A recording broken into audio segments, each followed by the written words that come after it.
بسم الله الرحمن الرحيم. هنعمل النهارده ان شاء الله كريب، واتحداكوا بعد الفيديو ده ان انتوا تفكروا تشتروه من بره تاني. بجد بجد احلى بكتير من كريب المحلات، مقرمش وطري في نفس الوقت ومتماسك، وطعمه بصراحة خطير.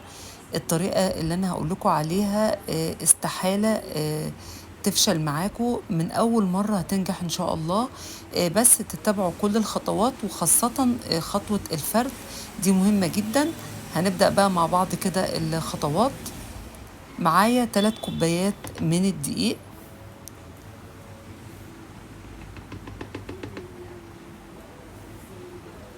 هنضيف عليهم 3 كوبايات مية من نفس الكوباية،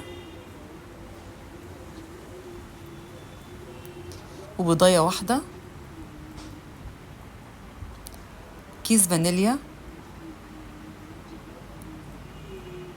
وهنضيف معلقة صغيرة من السكر، ومعلقة صغيرة من الملح أو نص معلقة، معلقة كبيرة من الزيت، ومعلقة كبيرة من الخل. بس كده، هي دي كل المكونات. هنضرب بقى كل ده في الخلاط أو بالهاند بلندر اللي موجود عندك، بس أهم حاجة نضربه كويس جدا. نبدأ بقى نصفيه عشان لو في أي تكتلات تنزل كده في المصفى.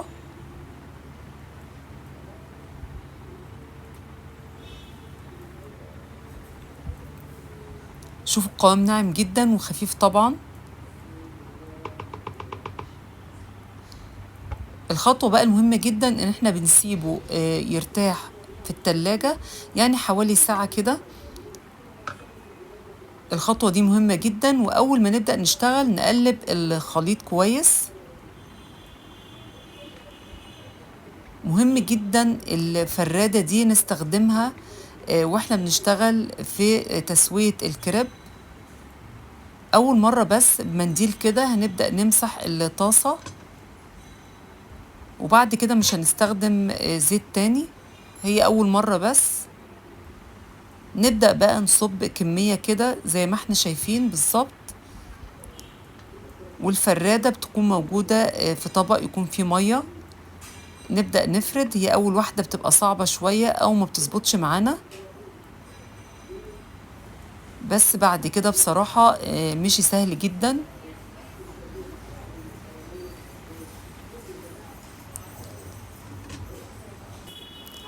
أول ما يستوي من ناحية بنقلبه على طول. يعني الأفضل طبعا ما ياخدش لون، لأنه بعد كده بياخد تسوية طبعا. المرة التانية بقى بتبقى أفضل بكتير. شو بنضيف كمية كده، والفرادة بتكون في المية، ونبدأ نفرد العجين ونوزعه في الطاسة.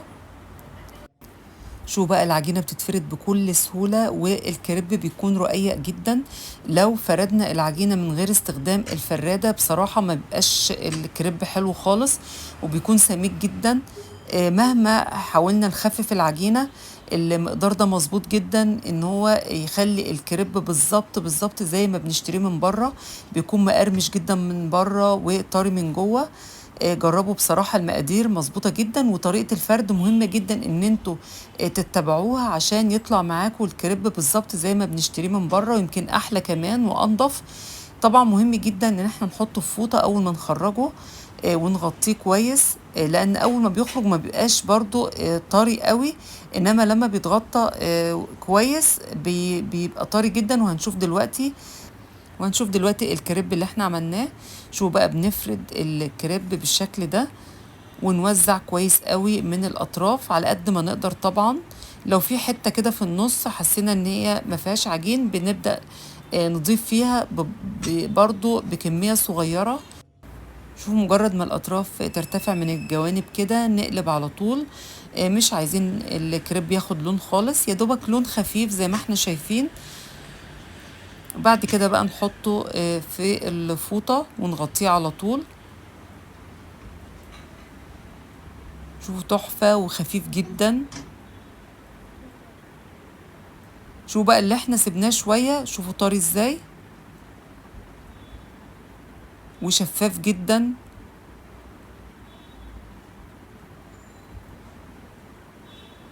شو بقى، عملت كمية كبيرة بالمقدار اللي احنا عملناه، يعني تقريبا حوالي 8 أو 9 أرغفة، يمكن 10 كمان. شوفوا الكريب طري ازاي، بجد المقدار ده مظبوط جدا. لو عملتوه ان شاء الله هيظبط معاكم. تقدروا بقى تعملوا فيه كل الحشوات اللي انتوا عايزينها يعني. واحنا مع بعض دلوقتي هقول لكم برضو الحشوات اللي ممكن تعملوها في الكريب.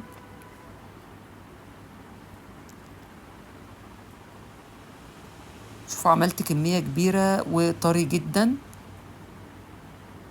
طبعا تاخدوا بالكم قوي ان الكريب ما ياخدش لون.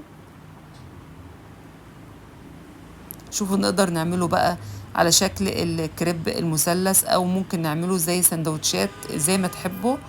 جهزت هنا بقى فلفل احمر واخضر واصفر وطماطم وزيتون، دي عشان نعمل طبعا سندوتشات. وده يعني زي بانيه، ممكن ستريبس، ممكن برضو نعمل حشوات سجق او كفتة، اي حاجة موجودة عندك.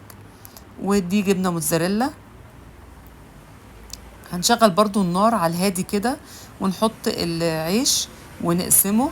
وبعد كده هنضيف بقى الكاتشب، ممكن اي صوصات عندك تحبيها. وهنضيف الجبنة الموتزاريلا.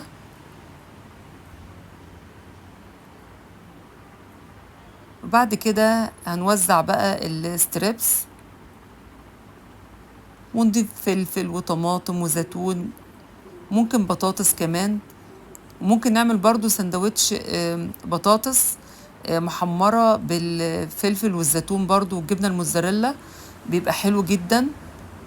وهقول لكم برضو على حاجة بنتي اللي قالت لي عليها وعملناها، طلعت جميلة جدا برضو. ان شاء الله بقى اعملها فيديو لوحده. الكبدة لما بتتعمل برضو في الكريب بتبقى روعة بصراحة. بس بتحطوا في مع الحشوة طحينة. شو بقى، انا بقفل السندوتش ازاي، بضغط عليه كده من النص بمعلقة، وبعد كده بتنيه عشان يبقى المثلث مظبوط. هعمل معاكم واحد تاني. شو بقسم كده الرغيف، طبعا انا مشغلة النار هنا على الهادي. اول حاجة بحط الجبنة الموتزاريلا، وممكن بقى كاتشب او مايونيز او اي صوصات تحبيها، فلفل وزيتون.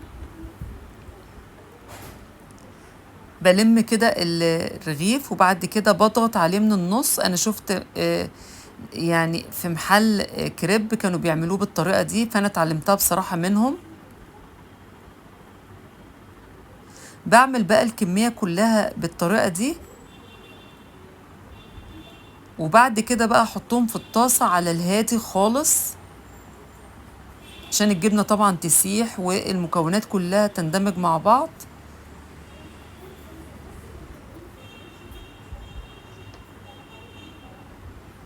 شو بقى الكريب بجد بجد مش هتفرقوه عن اللي بره خالص، خاصة القرمشة اللي موجودة في العيش نفسه، يعني مقرمش من بره وطري من جوه. نضيف بقى كاتشب او اي صوصات موجودة. المقدار ده مظبوط جدا، يعني فعلا بالظبط زي اللي بنشتريه من بره، مش بيكون طري بزيادة، لا بيكون مقرمش. لو خدت بالكو من بره مقرمش، ومن جوه طري جدا. بجد بتمنى تجربوا وصفة الكريب، ويعني اوعدكم مش هتشتروه من بره تاني نهائي. يعني المقدار بتاعي ده لو عملتوه فعلا هيظبط معاكم جدا، مش تفرقوه خالص عن السندوتشات اللي بتشتروها من بره، بتكون غالية جدا. طبعا بقى فرست كمية زي ما احنا شايفين، بقسم الرغيف وبحط بينهم اكياس وبشيلهم في الفريزر، بطلعهم في اي وقت، اسيبهم على الترابيزة كده 5 دقايق بيفكوا تماما وبستخدمهم تاني. بتمنى وصفة النهاردة تكون عجبتكم. ما تنسوش بقى لايك وشير للفيديو وسبسكرايب لقناتي مطبخ خالة النجار.